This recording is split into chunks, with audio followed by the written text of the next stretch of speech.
नमस्कार दोस्तों, एक नए पॉलिटिकल थिंकर रॉबर्ट नोजिक के साथ आज हम अपनी जो राजनीतिक चर्चा है वो आरंभ करने जा रहे हैं। रॉबर्ट नोजिक का जीवन काल 1938 से 2002 तक रहा और अमेरिकी राजनीतिक विचारक थे। ये उत्तर आधुनिकवाद के विचारक माने जाते हैं। रॉबर्ट नोजिक की जो विचारधारा है उसको एक नाम दिया जाता है, वह है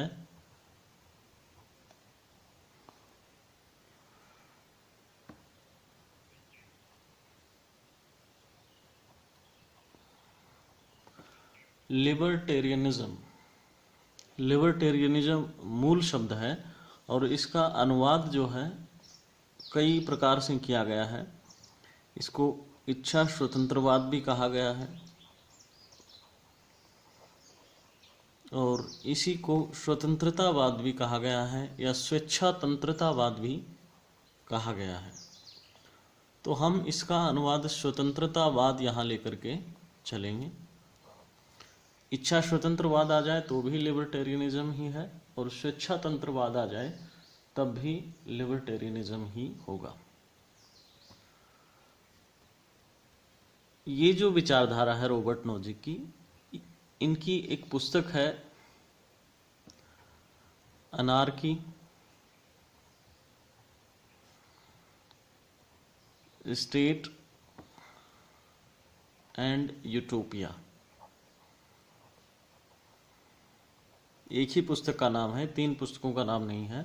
अनार्की, स्टेट एंड यूटोपिया ये लिखी थी इन्होंने 1974 में। तो इस पुस्तक में अपना ये जो सिद्धांत है लिबर्टेरियनिज्म का, इसको प्रतिपादित करते हैं। ये पुस्तक दरअसल 3 भागों में है। पहले भाग में अनार्की यानी अराजकता का जो इनका जिक्र है वो किया गया है और फिर स्टेट में ये अपने राज्य का विकल्प अत्यल्प राज्य की बात करते हैं। फिर अपना इनका जो अत्यल्प राज्य है उसको एक आदर्श राज्य या यूटोपिया यानी कि राम राज्य साबित करने की कोशिश करते हैं यूटोपिया में। एक ही पुस्तक है अनार्की, स्टेट एंड यूटोपिया। इसमें इनका स्वतंत्रतावाद का विचार जो है वो प्रतिपादित हुआ है। स्वतंत्रतावाद के प्रतिनिधि विचारक जो मैन थिंकर हैं वो रॉबर्ट नोजिक ही माने जाते हैं। तो ये थे बेसिक आइडिया इनके बारे में। अभी हम जो है चूंकि स्वतंत्रतावाद के प्रतिनिधि विचारक हैं, लेकिन स्वतंत्रतावाद में कुछ अन्य विचारक भी हुए हैं। There are other thinkers in the libertarianism.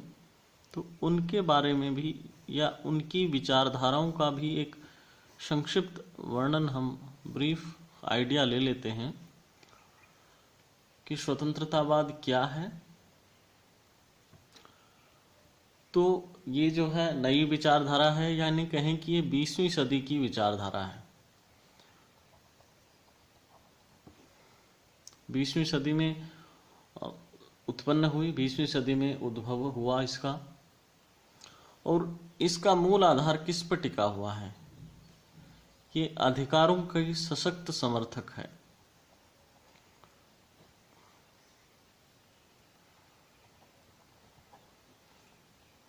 अधिकारों की सशक्त समर्थक, hard core supporter of the rights. साथ ही अहस्तक्षेपवादी व्यवस्था की ये बात करते हैं। अहस्तक्षेपवादी, अहस्तक्षेपवादी यानी कि लेज़ी फेयर, फ्रेंच टर्म है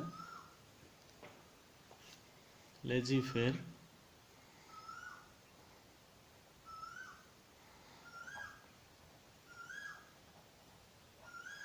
अहस्तक्षेपवादी व्यवस्था का समर्थन करते हैं। अब यहाँ स्वतंत्रतावादी जो है या लिबर्टेरियनिज्म के 2 पक्ष सामने आते हैं। पहला पक्ष है पूर्णतः अराजकतावादी, पूर्णतः अराजकतावादी। और एक दूसरा पक्ष है वो है अल्प अराजकतावादी।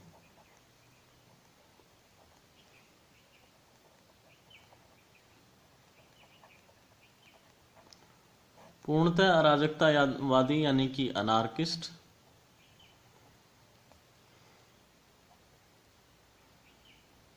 और अल्प अराजकतावादी यानी कि मिनार्किस्ट।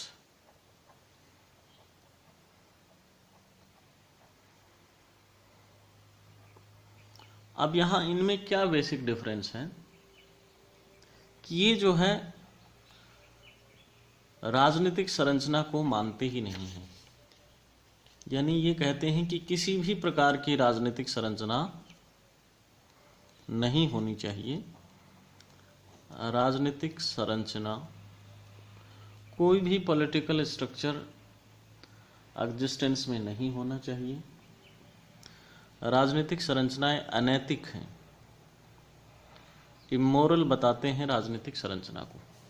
लेकिन अल्प अराजकतावादी क्या करते हैं, ये कहते हैं कि राज्य को जो है पुलिस का संरक्षण, police protection, implementation of contracts यानी समझौते लागू करवाना, जो भी समझौते नागरिक समाज में होते हैं उनको लागू करवाए, और नेशनल सिक्योरिटी या राष्ट्रीय सुरक्षा जैसे मसले पर जो है राज्य को ये दिए जा सकते हैं। यानी कि ये मानते हैं कि एक नाइट वॉचमैन स्टेट होना चाहिए, रात्रि प्रहरी राज्य होना चाहिए, चौकीदार की उसकी भूमिका होनी चाहिए, उससे ज़्यादा नहीं। इधर ये कहते हैं कि रात्रि प्रहरी भी नहीं,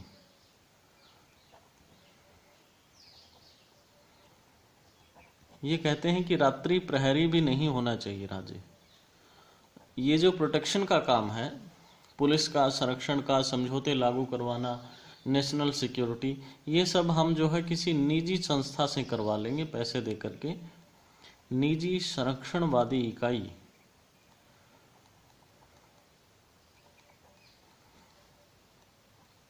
से जो है ये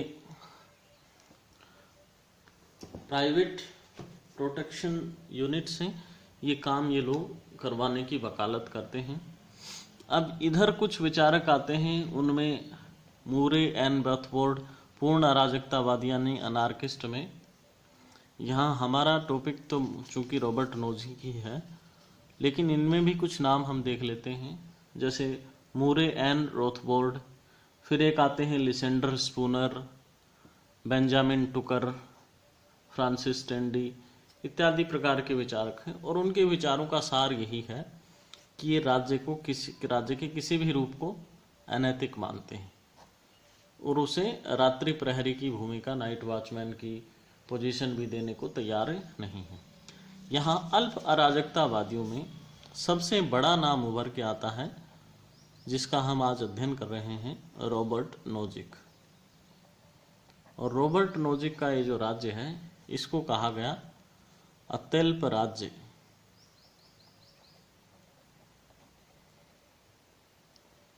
या मिनिमल स्टेट। Minimal state. तो ये था स्वतंत्रवाद का एक बेसिक आइडिया कि क्या है स्वतंत्रतावाद। यहाँ थोड़ा सा और कंपैरिजन हम कर लेते हैं इन्हीं का, अल्प अराजकतावाद, अल्प राज्य और अराजकतावाद, और किस प्रकार रॉबर्ट नोजिक ने पूर्ण अराजकतावादियों की तर्कों को काटा, उनकी बातों का जवाब दिया, उनकी आलोचना की, वो हम देख लेते हैं। तो हमारा नेक्स्ट हेडिंग है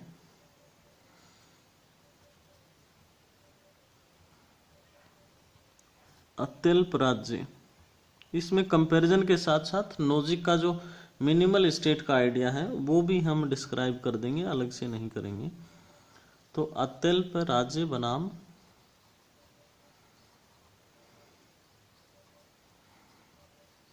अराजकतावाद, मिनिमल स्टेट वर्सेस अनार्किसिज्म।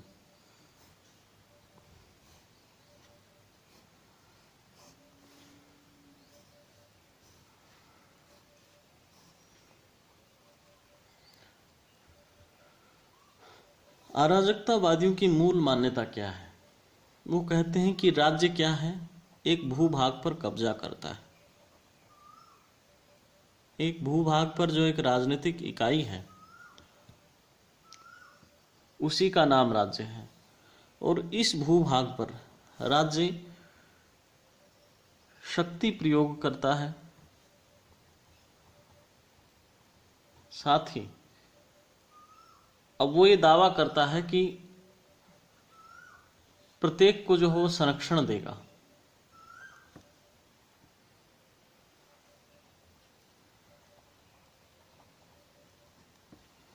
संरक्षण प्रदान करने का राज्य दावा करता है, और इसके लिए राज्य क्या करता है? नागरिकों पर या भूभाग पर प्रभुत्व बनाए रखता है। यानी एक भूभाग पर शक्ति प्रयोग और संरक्षण प्रदान करने के लिए राज्य उस पर प्रभुत्व बनाए रखता है, यानी अपनी सुप्रीमेसी बनाए रखता है। इस कंडीशन में क्या होता है कि व्यक्ति के अधिकारों का उल्लंघन होता है। जब शक्ति प्रयोग होगा, प्रभुत्व होगा, तो स्वाभाविक सी बात है कि व्यक्ति के अधिकारों का कहीं न कहीं उल्लंघन होगा। व्यक्ति के अधिकारों का उल्लंघन होता है, ये स्वाभाविक बात है। उल्लंघन होना स्वाभाविक है। अब व्यक्ति अधिकारों का उल्लंघन होता है, इसलिए जो है राज्य अनैतिक है। राज्य अनैतिक क्यों है? क्योंकि ये व्यक्ति के अधिकारों का उल्लंघन करता है। सीधा सीधा कारण अराजकतावादी बताते हैं। अब यहाँ नोजिक जो है, रॉबर्ट नोजिक अपना अलग लॉजिक निकाल के लाते हैं। नोजिक विश्वास करते हैं किसमें? लोक की प्राकृतिक अवस्था। हमने लोक के विचार पढ़े थे, जॉन लोक के, तो उसमें हमने उसका प्राकृतिक अवस्था का विचार पढ़ा था। एक होब्स की प्राकृतिक अवस्था थी जिसमें व्यक्ति हिंसक और बर्बर था। लोक की प्राकृतिक अवस्था में व्यक्ति शांतिप्रिय और सहयोगी था। तो लोक की प्राकृतिक अवस्था में ये मानते हैं। अब इस प्राकृतिक अवस्था में इसकी प्रकृति प्लस इसकी जो कमियां थी, यानी व्यक्ति को पूरा प्रोटेक्शन नहीं था, उसको देखते हुए ये कहते हैं कि राज्य जरूरी है।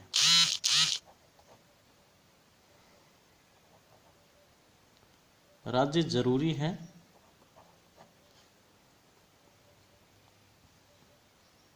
ठीक है।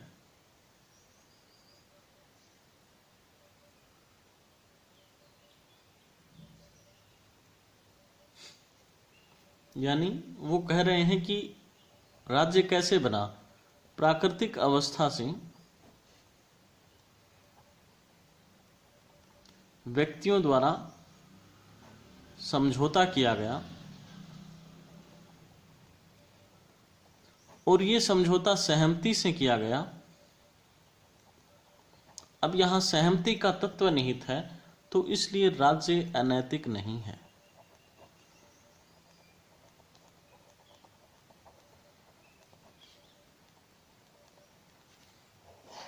ये मूल बात है नोजिक की, राज्य को नैतिक ठहराने के लिए। फिर दूसरी बात जो करते हैं अराजकतावादी, वो क्या करते हैं?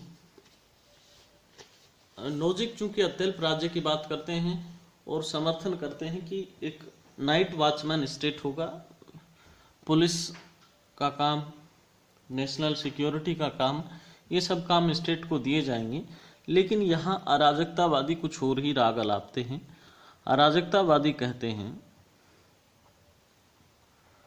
कि हम जो है अपनी प्राइवेट एंटिटी बना लेंगे, यानी खुद से समझौता करके, एक दूसरे से समझौता करके, छोटे छोटे संघ बना करके हम जो है पारस्परिक संरक्षण इकाइयां बना लेंगे, और वो ही हमारी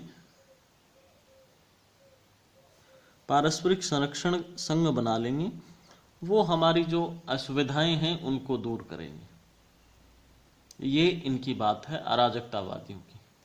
लेकिन अब चूंकि छोटे छोटे संघ होंगे, बहुत सारे संघ होंगे, तो उनमें कुछ नोजिक जो है कुछ असुविधाएं गिनाते हैं कि ठीक है आप लोग संघ तो बना लेंगे, लेकिन इनमें कुछ असुविधाएं आएंगी और उन असुविधाओं को आप निपटाने के लिए कहाँ जाएंगे।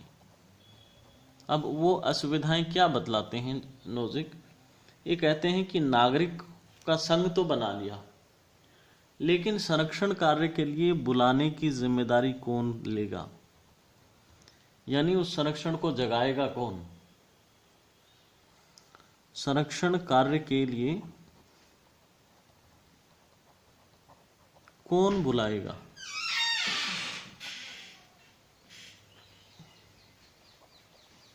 दूसरी बात नोजिक करते हैं कि यदि दो संघों के बीच विवाद उत्पन्न हो जाता है, उस कंडीशन में क्या होगा? दो संघों के बीच विवाद की स्थिति में निपटारा उसका कैसे किया जाएगा, किस प्रकार से समाधान किया जाएगा, इसका कोई भी मैकेनिज्म अराजकतावादी नहीं सुझा पाते। दो संघों के बाद नोजिक तीसरी बात कहते हैं कि एक ही संघ में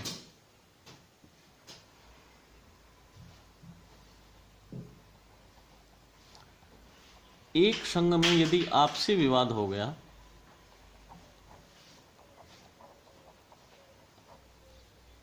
उसे कैसे निपटाया जाएगा। तो ये तीन असुविधाएं गिनाते हैं नोजिक।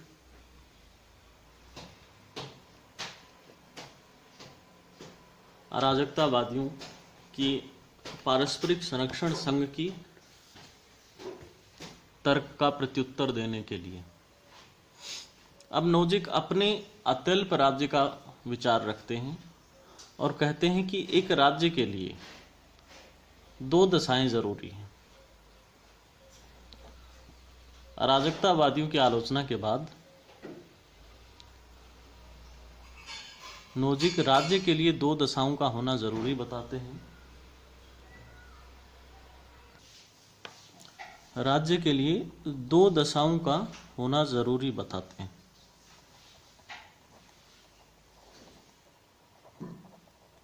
कौन कौन सी हैं वो दोनों दशाएं? तो पहले बारे में कहते हैं नोजिक कि एक भूभाग पर, एक फिजिकल एरिया पर राज्य को शक्ति का एकाधिकार होना चाहिए। राज्य की शक्ति का एकाधिकार होना चाहिए, यानी कि स्टेट उस जगह पर सुप्रीम होना चाहिए, कोई भी उससे ऊपर नहीं हो। राज्य की शक्ति का एकाधिकार होने के साथ साथ वहां पर सिर्फ कुछ व्यक्तियों को ही अपने अधिकार लागू करने की अनुमति नहीं हो, बल्कि सभी के लिए अनुमति कुछ व्यक्तियों को ही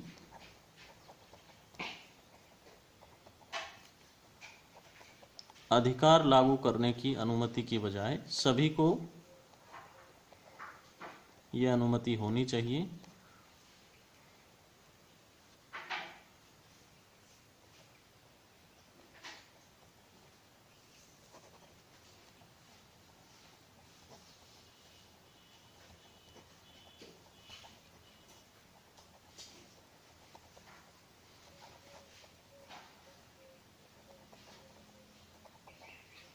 दूसरी शर्त, दूसरी दशा, दूसरी कंडीशन बताते हैं नोजिक कि राज्य, यहाँ ये जो पारस्परिक संरक्षण संघ थे ये सिर्फ उन्हीं का संरक्षण करते थे जो संरक्षण के लिए, प्रोटेक्शन के लिए पैसा देते थे या कीमत देते थे। जबकि नोजिक कहते हैं कि राज्य सिर्फ उन्हीं का संरक्षण ना करे जो कि मूल्य अदा करते हैं या कीमत चुकाते हैं। सिर्फ उन्हीं का संरक्षण करने की बजाय सभी का संरक्षण करे, सभी का प्रोटेक्शन करे, सभी को सुरक्षा प्रदान करे। क्योंकि एक भूभाग पर बहुत से नागरिक रहते हैं, उनकी सामाजिक परिस्थितियां अलग अलग हो सकती हैं, कुछ अमीर हो सकते हैं, कुछ गरीब हो सकते हैं। इसलिए ये राज्य का दायित्व होगा कि वो सभी को प्रोटेक्शन प्रदान करे, सभी की सुरक्षा करे। ये 2 कंडीशन नोजिक बताते हैं।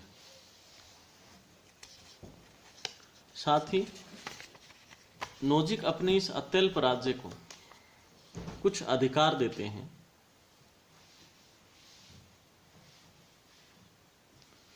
नोजिक कहते हैं कि इस राज्य में जो भी व्यक्ति रहेंगे, यानी नोजिक का जो अत्यल्प राज्य है, मिनिमल स्टेट है, इसमें रहने वाले व्यक्ति इस राज्य को कुछ चीज़ें सौंप देंगे। उनके जो भी अधिकार होंगे वो इस राज्य को सौंप देंगे। अतिक्रमणकारी होंगे, उनको दंड देने की शक्ति भी सौंप देंगे। दंड देने की शक्ति भी जो है वो मिनिमल स्टेट में निहित होगी। फिर कंपनसेशन या क्षतिपूर्ति का भी अधिकार जो है अत्यल्प राज्य को नागरिकों द्वारा सौंपा जाएगा, क्षतिपूर्ति प्राप्त करने का। यानी व्यक्ति अपने अधिकार सौंप देंगे, दंड देने की, पनिश करने की पावर जो है वो भी मिनिमल स्टेट में होगी। और जो संपत्ति का अतिक्रमण करता है, प्रॉपर्टी छीनता है या किसी भी तरीके से गलत तरीके से हथियाता है, उससे उसकी रिकवरी करने या उससे कंपनसेशन लेने के लिए भी ये काम जो है मिनिमल स्टेट को दिया जाएगा। लेकिन इस मिनिमल स्टेट पर नागरिकों द्वारा ये तीनों चीज़ें सौंपने के बाद नोजिक कहते हैं कि कुछ प्रतिबंध होंगे कि ये मिनिमल स्टेट अपनी चौकीदारी वाले काम से कभी आगे नहीं जाएगा। The minimal state will not go beyond its night watchman status। चौकीदारी वाले काम से आगे राज्य नहीं जाएगा।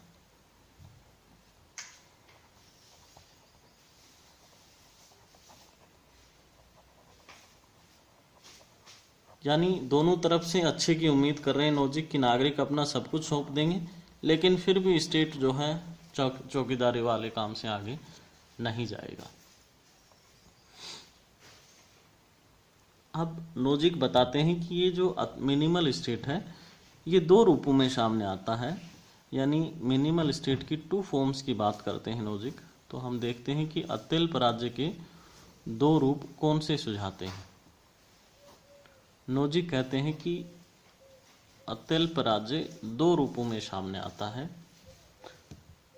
पहला है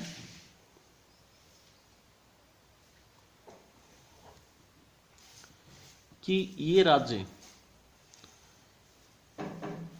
अन्य व्यक्तियों की सहायता के लिए, यानी किसी एक व्यक्ति या व्यक्ति समूह की सहायता के लिए किसी दूसरे व्यक्ति या व्यक्ति समूह से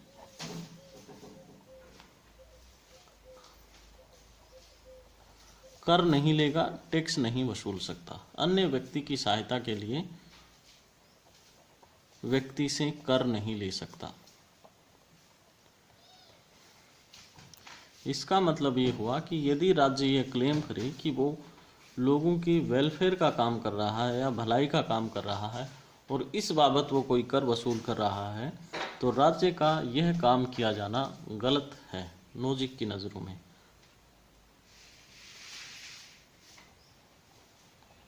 साथ ही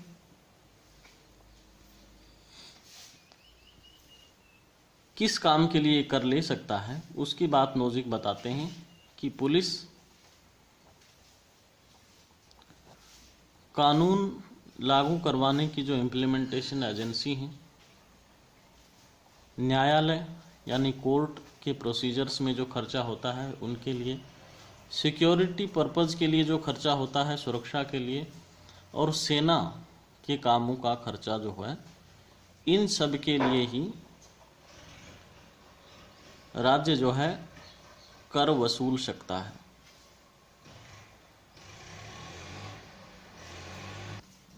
इसके अलावा दूसरे रूप की बात करते हैं नोजिक कि राज्य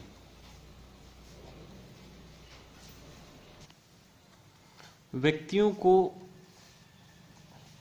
पर प्रतिबंध नहीं लगाएगा, किसी प्रकार के व्यक्तियों को उनकी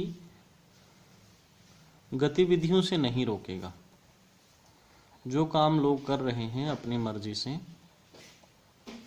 उनके लिए नहीं रोकेगा, चाहे वे काम या जो प्रतिबंध है वो खुद की भलाई के लिए ही क्यों ना हो।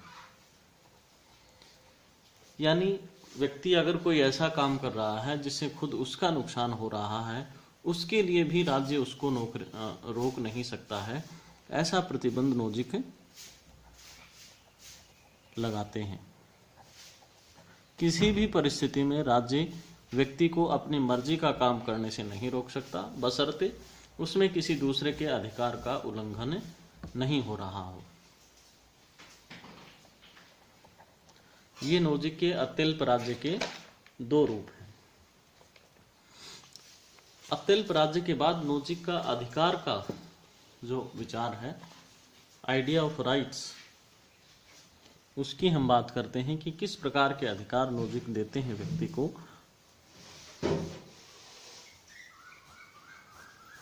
अधिकारों की यदि हम बात करें तो नोजिक की जो अधिकारों की मान्यता है वो एब्सोल्यूट है, यानी कि उनके अधिकारों की निरपेक्ष मान्यता है, किसी दूसरे अधिकार के सापेक्ष नहीं है, किन्हीं दूसरी मान्यताओं से रिलेटिव नहीं है, बल्कि वो निरपेक्ष है।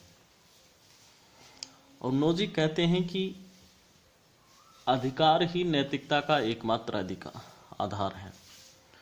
नोजिक कहते हैं अधिकार ही नैतिकता का एकमात्र आधार है। नैतिकता का एकमात्र आधार होने का मतलब क्या हुआ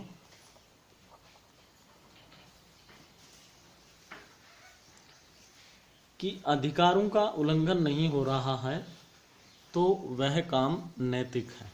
यानी यदि व्यक्ति के किसी काम से, राज्य के किसी काम से अगर अधिकारों का उल्लंघन नहीं हो रहा है तो वह काम नैतिक है। कोई और पैमाना नैतिकता को नापने का नहीं है। इसकी बात नोजिक करते हैं। वो कहते हैं कि अन्य के अधिकार का उल्लंघन ना हो,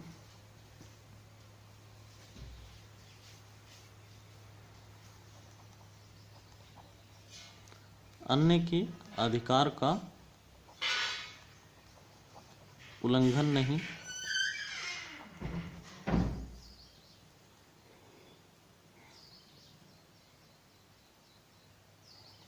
साथ ही ये बोलते हैं कि न कोई किसी को मारे,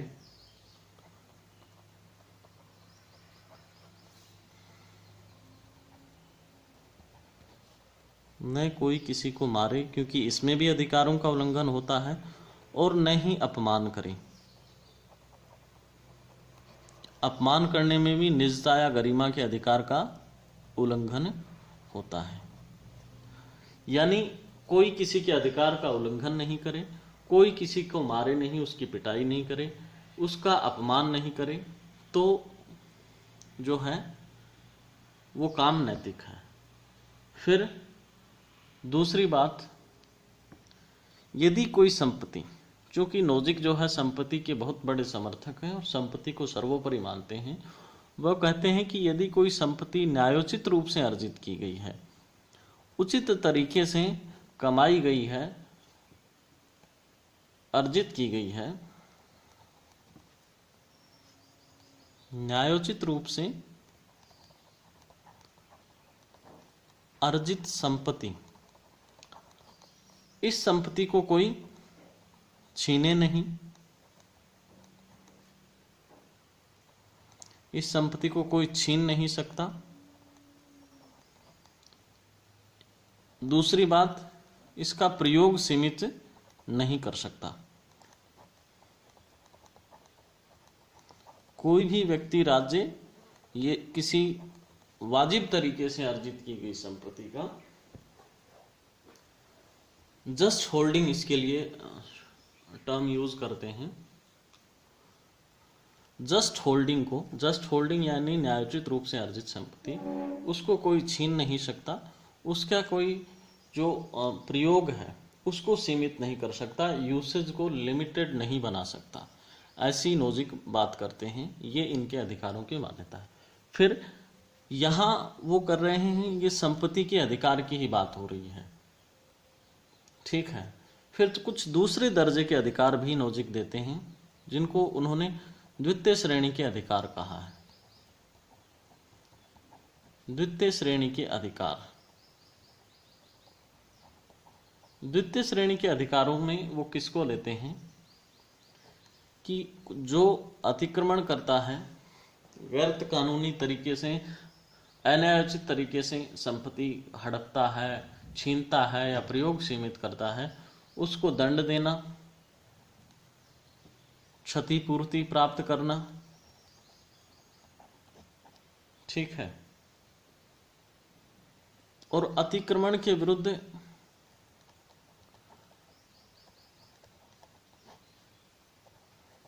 अतिक्रमण यानी गैर कानूनी तरीके से दूसरे की संपत्ति हड़पना या उसका प्रयोग सीमित करना। अतिक्रमण के विरुद्ध स्वयं की रक्षा और दूसरों की रक्षा, ये सेकेंडरी राइट है, ठीक है। और संपत्ति अर्जन का अधिकार, संपत्ति अर्जन के तरीके यहां बता रहा है नोजिक। संपत्ति अर्जन के कौन कौन से तरीके होंगे? पहला तरीका निर्माण या प्राप्ति, संपत्ति का निर्माण करें या प्राप्त करें। फिर ट्रांसफर से, हस्तांतरण से। फिर विरासत से, बाप की प्रॉपर्टी बेटे को आ जाए, वो भी संपत्ति का न्यायोचित अर्जन है,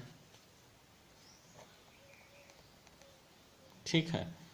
तो ये अधिकार हैं जो नोजिक नागरिकों को प्रदान करते हैं।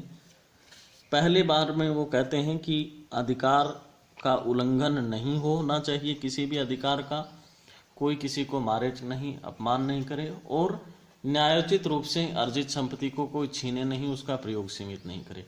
फिर दूसरे श्रेणी के अधिकारों में यदि कोई गैर न्यायोचित तरीके से छीनता या प्रयोग सीमित करता है तो उसको दंड दिलाने का राज्य द्वारा, क्षतिपूर्ति प्राप्त करने का, अतिक्रमण के विरुद्ध खुद की और दूसरों की सुरक्षा करने का, और विभिन्न तरीकों से संपत्ति अर्जित करने का अधिकार होगा व्यक्ति को। अब चूंकि हमने देखा कि नोजिक जो है लोक से प्रेरित हैं, लोक की प्राकृतिक अवस्था के विचार से प्रेरित हैं, लेकिन यहां एक और बात है। जब लोक की हम बात करते हैं तो लोग कहते हैं प्राकृतिक अवस्था में प्राकृतिक कानून थे, प्राकृतिक कानूनों को स्वीकारते हैं लोग, और दूसरी कहते हैं उनके लिए संपत्ति से ज्यादा महत्वपूर्ण है जीवन की स्वतंत्रता। तीसरी बात, संपत्ति से ज्यादा महत्वपूर्ण है लोकहित। तो इन तीनों के लिए प्राकृतिक कानून, जीवन की स्वतंत्रता और लोकहित, इन तीनों के लिए संपत्ति को सेकेंडरी बना देते हैं। संपत्ति पर प्रतिबंध यदि जरूरी हो तो लगाए जाने की वकालत करते हैं लोग। लेकिन यहाँ नोजिक साहब आते हैं, नोजिक कहते हैं कि प्राकृतिक कानून कुछ नहीं है, जीवन की स्वतंत्रता कुछ नहीं है, लोकहित भी कुछ नहीं है, सिर्फ और सिर्फ एक ही अधिकार सुप्रीम है, और संपत्ति का अधिकार वो अधिकार है जो सबसे सर्वोच्च है यानी कि इससे कोई भी समझौता करने को तैयार नोजिक नहीं है। संपत्ति का अधिकार इनके लिए सर्वोच्च है। और दूसरी सभी मान्यताएं, जीवन का अधिकार, प्राकृतिक कानून, पब्लिक वेलफेयर, लोकहित, ये सभी इनके लिए सेकेंडरी हैं। इसलिए नोजिक तो प्राकृतिक कानून की आलोचना करते हुए कहते हैं कि प्राकृतिक कानून जो है ये हम एक बोझा ढो रहे हैं। प्राकृतिक कानून कुछ नहीं है, हमारे ऊपर बोझ है। यानी वो इसको एक संज्ञा देते हैं, एक नाम देते हैं, पितृसत्तावाद के अवशेष।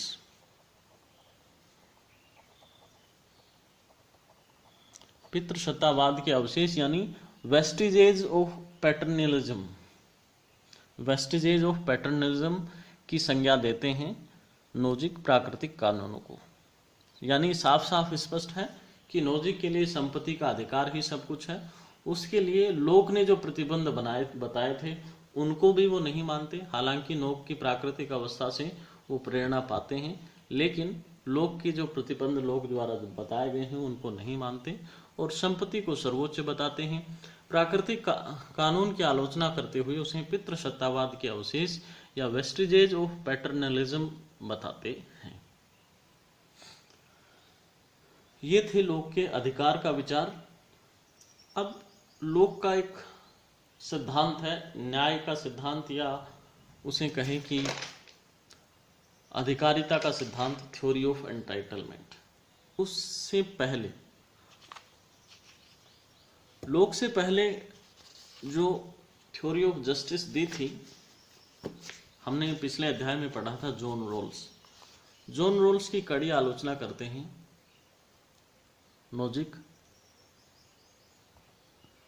अब नोजिक ने किस प्रकार से न्याय के सिद्धांत का खंडन किया या रोल्स की आलोचना किस प्रकार की उन्होंने, उसको हम देखते हैं। उसके बाद हम देखेंगे इसकी थ्योरी ऑफ एंटाइटलमेंट, रोल्स की आलोचना। हमने पिछले वीडियो में आपको कहा था कि हम रोल्स की नोजिक द्वारा जो आलोचना की गई है उसको हम नोजिक के साथ ही बता देंगे।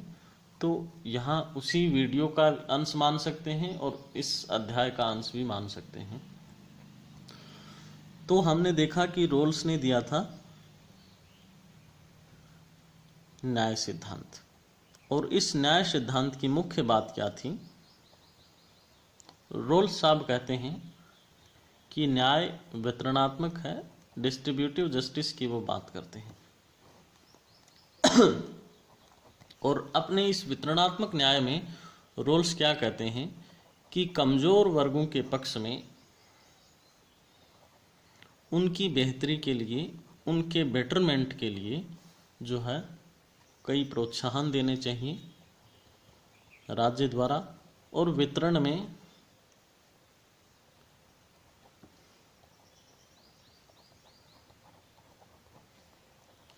प्रोत्साहन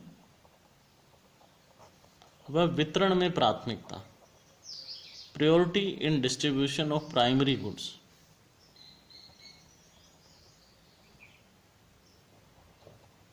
राज्य जिन प्राथमिक वस्तुओं का वितरण करे उनमें प्राथमिकता दें गरीब वर्गों को, कमजोर वर्गों को।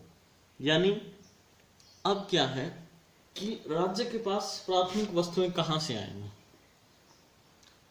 राज्य के पास क्या इनकम है, क्या सोर्स ऑफ इनकम है, उसे यदि हम गौर से देखें तो नोजिक के बारे में हमने पीछे बताया कि राज्य सिर्फ उन्हीं चीज़ों के लिए कर दे सकता है कि इनके लिए जो उसके नाइट वॉचमैन के काम के लिए ज़रूरी है।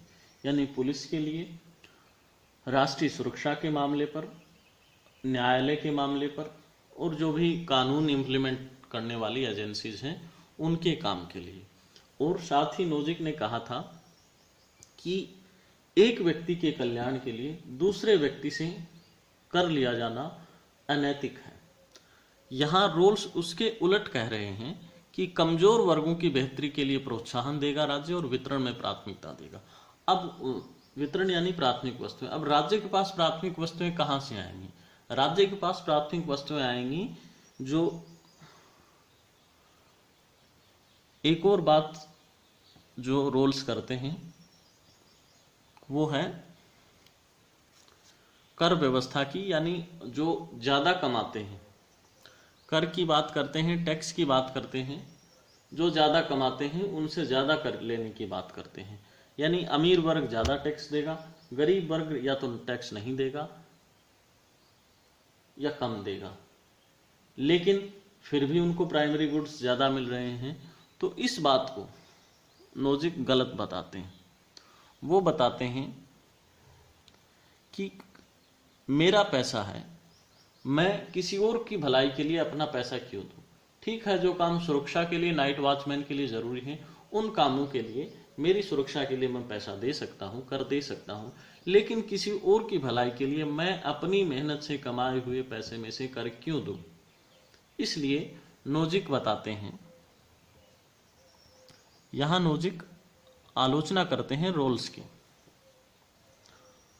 नोजिक कहते हैं कि रोल्स का जो न्याय सिद्धांत है, अब इस सिद्धांत में चूंकि राज्य कल्याण कर रहा है, एक कल्याणात्मक वेलफेयर स्टेट के रूप में आ जाता है, तो ये जो अत्यल्प राज्य है ये कल्याण करने की स्थिति में, कल्याण के काम करने की स्थिति में रूप ले लेता है व्यापक राज्य का।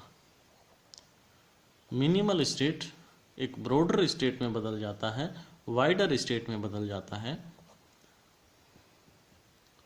और न्याय के नाम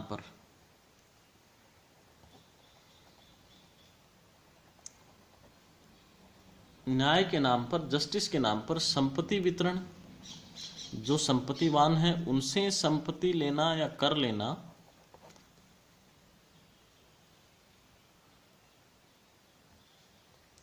किसी भी संस्था द्वारा, भले ही वो राज्य हो या कोई और राजनीतिक संस्था हो, राज्य या अन्य संस्था द्वारा इस चीज को नोजिक अस्वीकार करते हैं। वो मानते हैं कि ऐसा किया जाना गलत है। क्यों गलत है?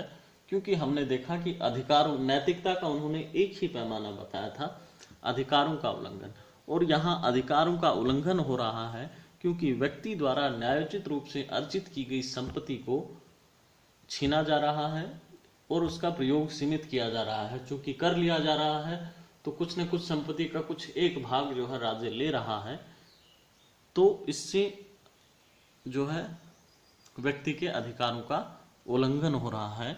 इसलिए नोजिक जो है रोल्स के न्याय सिद्धांत, उसके वितरणात्मक न्याय और उसके जो कल्याणकारी राज्य का विचार है, इन तीनों की आलोचना करते हैं और कहते हैं कि ये जो है एक अत्यल्प राज्य को व्यापक राज्य बना देते हैं और राज्य को कोई अधिकार नहीं है कि वो न्याय के नाम पर मेरे द्वारा अर्जित की गई संपत्ति को किसी और को दे दे, ऐसा राज्य को कोई अधिकार नहीं है। ये थी नोजिक द्वारा रोल्स की आलोचना। अब नोजिक ने अपना सिद्धांत दिया, जिस सिद्धांत को कहा जाता है थ्योरी ऑफ एंटाइटलमेंट, अधिकारिता या पात्रता का सिद्धांत।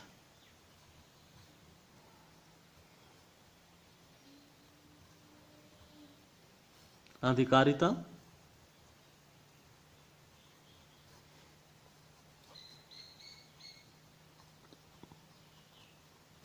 अब चूंकि ये अधिकारिता, पात्रता ये सभी अनुवाद हैं, मूल जो शब्द हैं उनको भी आपको ध्यान में रखना जरूरी होता है, क्योंकि अनुवाद करने में कभी कभार गलतियां हो जाती हैं।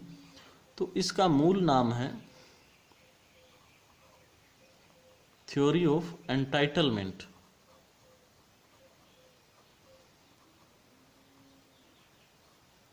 अब थ्योरी ऑफ एंटाइटलमेंट में नोजिक क्या कहते हैं,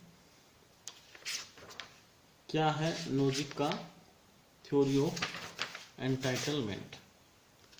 इसमें नोजिक ने एक अपना प्रसिद्ध कथन दिया और उन्होंने कहा कि न्यायोचित स्थिति में, उसको मैं लिख देता हूं चूंकि ये महत्वपूर्ण है इसलिए लिखना थोड़ा जरूरी है। न्यायोचित स्थिति में न्यायोचित कदमों द्वारा जो कुछ भी प्राप्त होता है वह अपने आप में न्यायोचित है। जस्ट कंडीशन में, जस्ट स्टेप्स द्वारा जो कुछ भी मिलता है वो जस्ट है।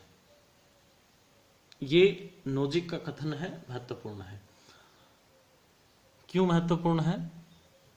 क्योंकि उनका अधिकारिता का सिद्धांत काफी प्रचलित है और स्वतंत्रतावाद के चूंकि ये प्रतिनिधि विचारक हैं, इसलिए काफी महत्वपूर्ण है। और नोजिक अपने अधिकारिता के सिद्धांत में इस कथन के बाद 3 सिद्धांतों की बात करते हैं, 3 बातें वो बताते हैं, 3 सिद्धांत, 3 कंसेप्ट देते हैं। क्या क्या है देख लेते हैं हम।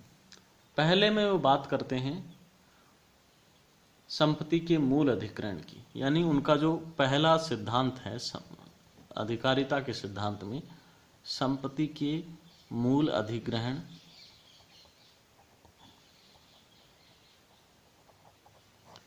या सबसे पहले जो अर्जित करता है, अर्जन का सिद्धांत, यानी कि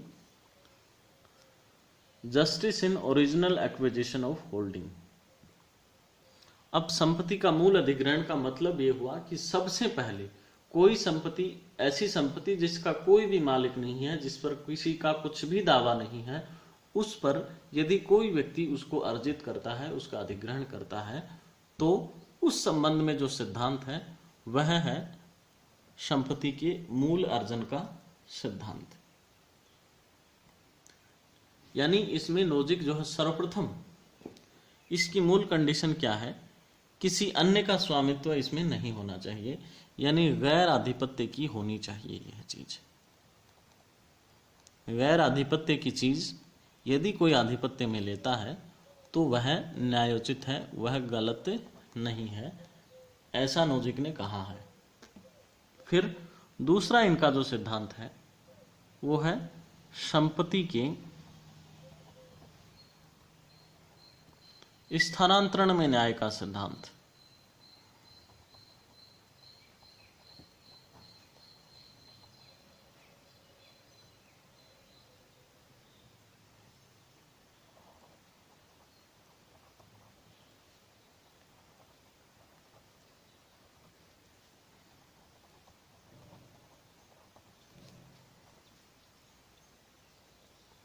अब स्थानांतरण में न्याय सिद्धांत का मतलब क्या हुआ कि यदि कोई प्रॉपर्टी एक इंसान से, एक व्यक्ति से दूसरे के पास ट्रांसफर होती है, तो उस कंडीशन में क्या कंडीशंस हैं जो उस ट्रांसफर को, उस स्थानांतरण को न्यायोचित ठहराती हैं, जस्ट ठहराती हैं, यानी justice in transfer of holding.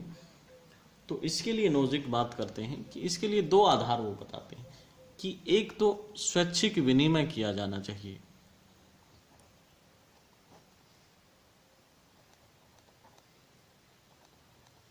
स्वैच्छिक विनिमय का मतलब एक्सचेंज, ऐसा एक्सचेंज जिसमें इंसान की स्वयं की इच्छा हो, खुद से किसी चीज की अदला बदली करे, वह है स्वैच्छिक विनिमय। भले ही वो पैसे के बदले में संपत्ति दी जाए या संपत्ति के बदले में संपत्ति दी जाए, वह स्वैच्छिक विनिमय है जिसमें व्यक्ति की स्वयं की इच्छा निहित है।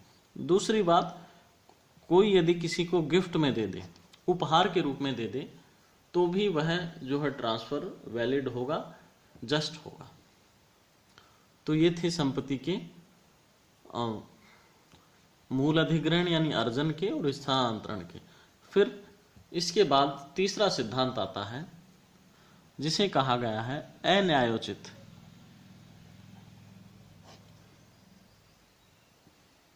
संपत्ति के संशोधन का सिद्धांत, अन्यायोचित संपत्ति के संशोधन का सिद्धांत। अन्यायोचित संपत्ति के संशोधन के सिद्धांत का मतलब क्या हुआ? Principle of rectification of unjust holding. अब अनजस्ट होल्डिंग की क्या व्याख्या देते हैं? पहली बात तो ये तीसरा सिद्धांत कब काम में आता है? जब पहले और दूसरे सिद्धांत का उल्लंघन होता है तो तीसरा सिद्धांत जागृत अवस्था में आता है, वरना इसका कोई काम नहीं रहता। अब तीसरे सिद्धांत में क्या बताता है कि यदि कोई संपत्ति चोरी से, धोखाधड़ी से,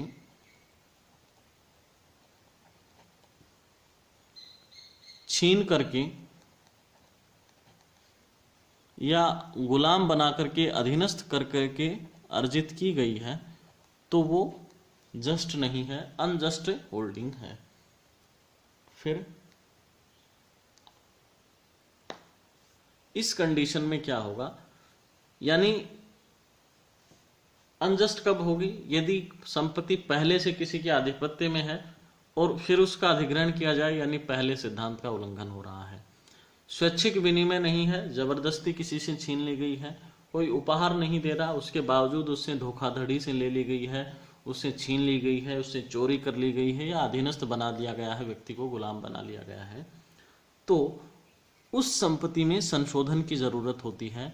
और संशोधन कैसे होगा, तो इसके लिए नोजिक दायित्व और क्षतिपूर्ति की बातें करते हैं।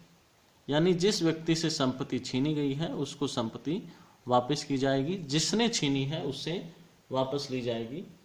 और ये काम चूंकि ये जो है स्टेट को देते हैं, विवाद निपटान यंत्र स्टेट को बनाते हैं, राज्य को बनाते हैं, तो ये काम राज्य करेगा। ठीक है, तो ये थे नोजिक के थ्योरी ऑफ एंटाइटलमेंट के 3 सिद्धांत, यानी अर्जन का सिद्धांत, स्थानांतरण का सिद्धांत और अन्यायोचित संपत्ति के संशोधन का सिद्धांत, यानी principle of rectification of unjust holding. ये तीनों सिद्धांत काफी महत्वपूर्ण हैं।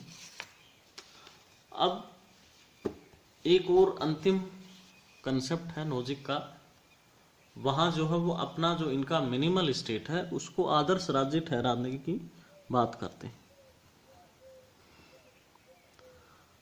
अत्यल्प राज्य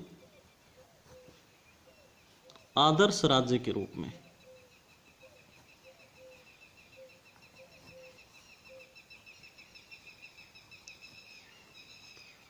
हमने अध्याय की शुरुआत में, वीडियो की शुरुआत में आपको बताया था कि इनकी पुस्तक का नाम है अनार्की, स्टेट एंड यूटोपिया।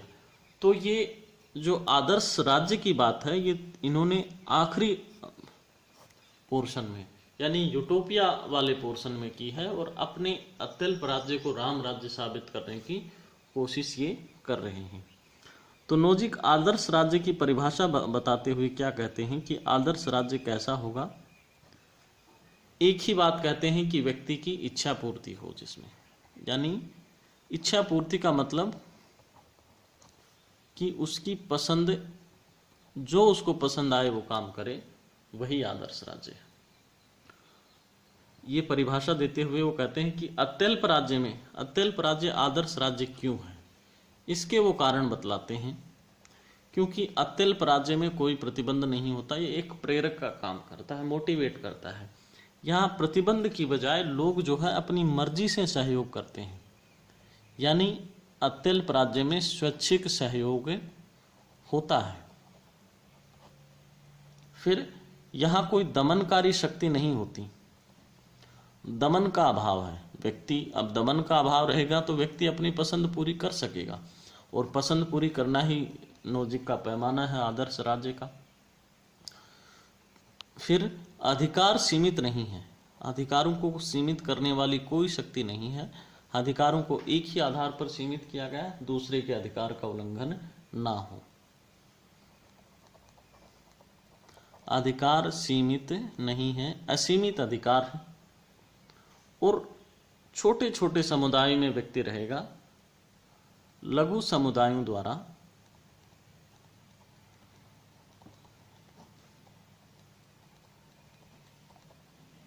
अब व्यक्ति के विचार चूंकि भिन्न भिन्न होते हैं और एक बड़े समुदाय के रूप में वे व्यक्त नहीं हो पाते, छोटे छोटे समुदायों में भिन्न भिन्न मान्यताओं को आगे बढ़ाया जाएगा और उसकी व्यक्ति की हितपूर्ति हो सकेगी। तो ये कारण बताते हैं नोजिक अपने अत्यल्प राज्य को आदर्श राज्य साबित करने के लिए। ये थे नोजिक के विचार। अभी 2 थिंकर और बच गए हैं, उसके बाद हमारा वेस्टर्न थिंकर का पोर्शन समाप्त हो जाएगा। तो अगले वीडियो में फिर मिलेंगे, तब तक के लिए बहुत बहुत धन्यवाद।